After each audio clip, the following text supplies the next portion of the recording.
Hello, my name is Naufal. Hello, my name is Arif. Hi, my name is Fatiha. My name is Mirzal, CEO of Petronas. My name is Adi. My name is Arif. Hi, I'm Daniel. Assalamualaikum to our lecturer, Madam Dian. Today, our group will be proposing a new unique process at ES5 plant. First of all, energy is obtained from the sun at a solar power plant located in a desert. Then, the energy from the solar power plant will be converted and stored as chemical energy so that it can be transported to the city so that it can regenerate electricity for industrial and residential purposes. Let me introduce you to the laws of thermodynamics that will be used in the context of this case. The first law of thermodynamics states that energy cannot be destroyed or created. The second law of thermodynamics says that when energy changes from one form to another, the entropy, which is the disorder, will change also. Alright, so regarding on the problem statement that we have been assigned, it is stated that the conversion of electrical energy to chemical energy is based on by the energy that we need to replace, which meant by the current compound, which is octane, or also known as gasoline.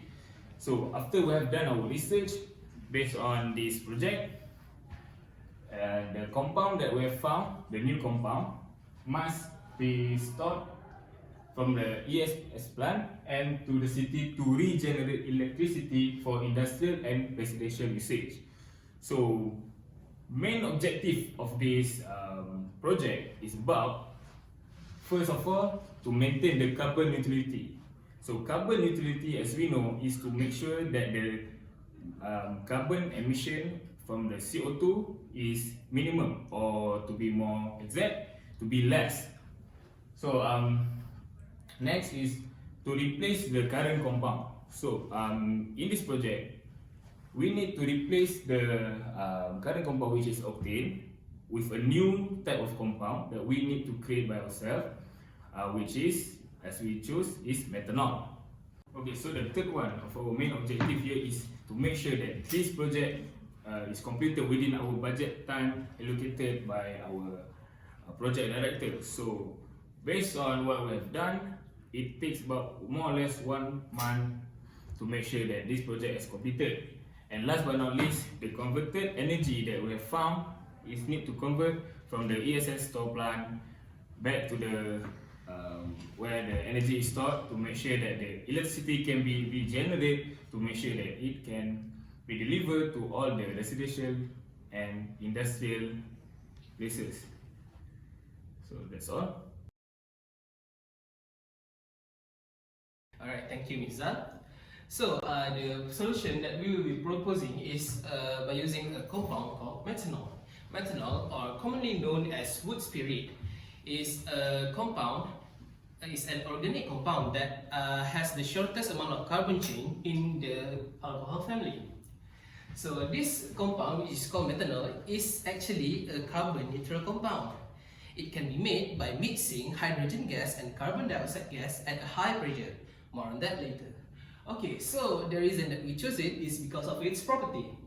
So for example, the first one is it has a high specific energy. What does a specific energy mean? Specific energy is the amount of energy that can be stored in a specific amount of mass. So for this, it means that methanol has a high energy, it can store at a high energy at a same mass compared to other compound. So the second reason is that it has a high energy density. Energy density is the specific amount of energy that can be stored in a certain volume. So for this, it can store a lot of energy in a little amount of volume. Thus, it requires low storage to maintain it.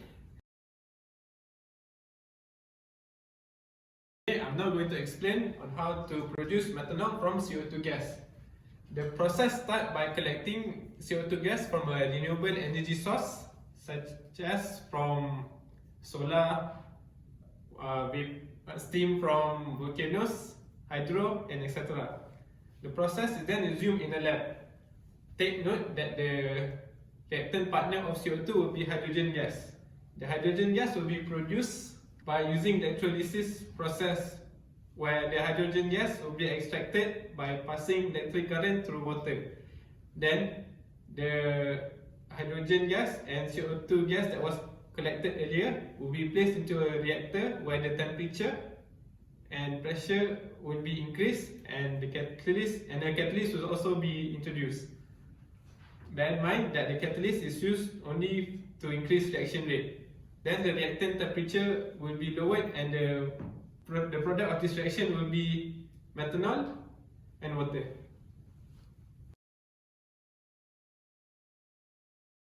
Alright, so I'm going to present to you about the factors that will affect our reaction rate.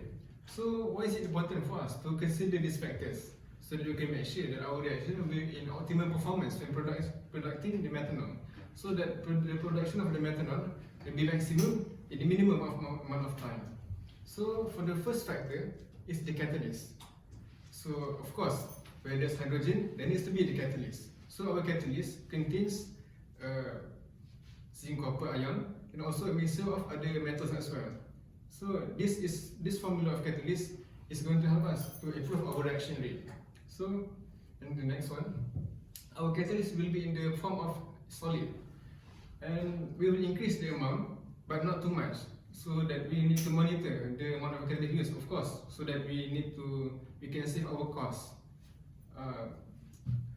The next one, our catalyst, before we can use it in our reaction, we need to be synthesized first, so that we can have a low surface area, hence the reaction rate will also increase.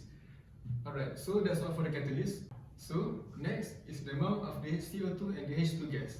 So both of these gases that we have obtained will be taken in a very large amount, so that in one reaction group you can produce a very large amount of methanol.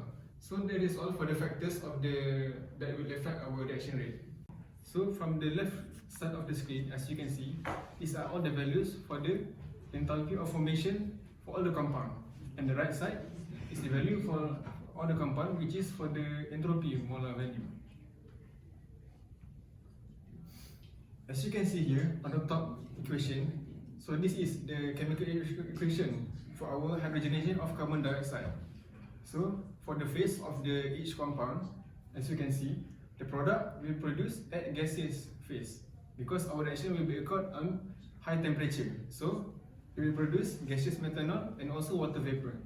So after several calculations, we have obtained that the final value is negative 49.5 kilojoule, which shows that our reaction is isothermic. Right, so now is the entropy part. So also after several calculations, we have obtained that the final answer is negative 179.227 joule per Kelvin, which shows that our product is mechanically less disordered compared to our reactant.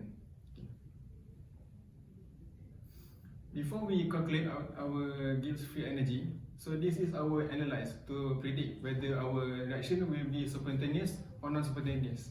So since we have obtained that both of our entropy and also enthalpy is negative, so our G will either become negative or positive, but it depends on the magnitude.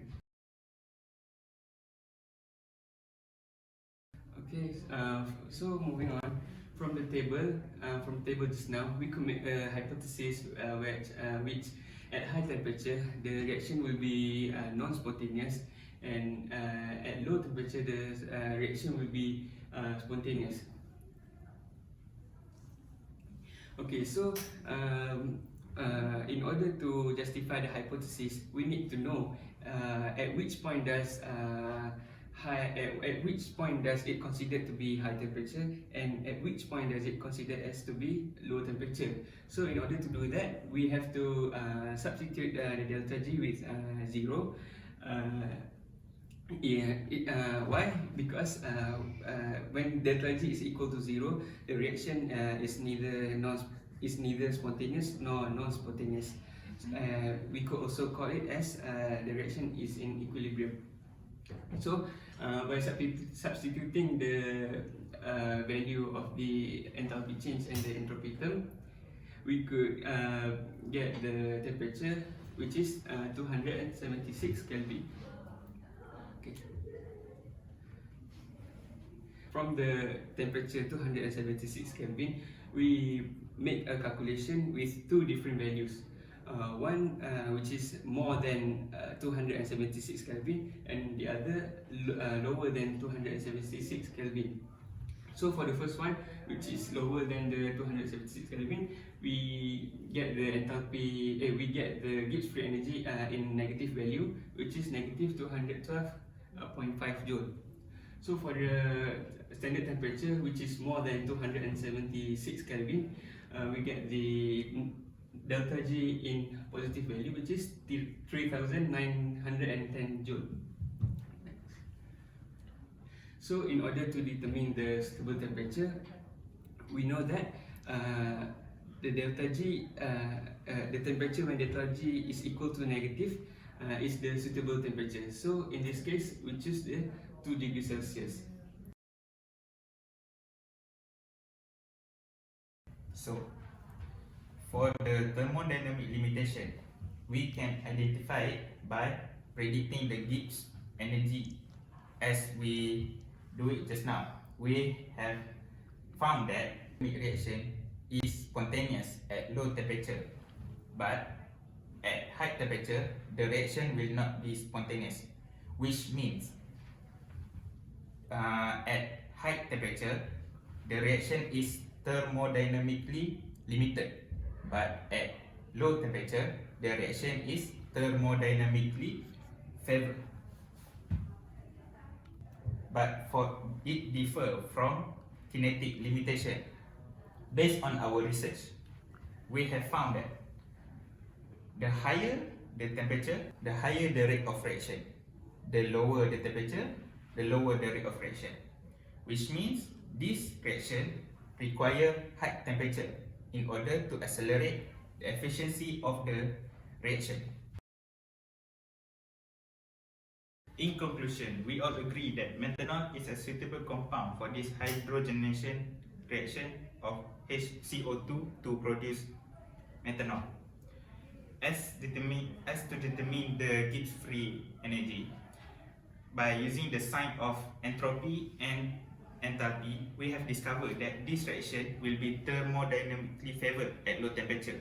But this reaction is highly affected at high temperature as it was one of its kinetic limitation. So we all agree that this hydrogenation reaction of CO2 to produce methanol is likely to be at high temperature. Therefore, the conversion of electrical energy to chemical energy will be at high efficiency rate to be stored at ES5 plant and to be transmitted for the industrial and residential usage.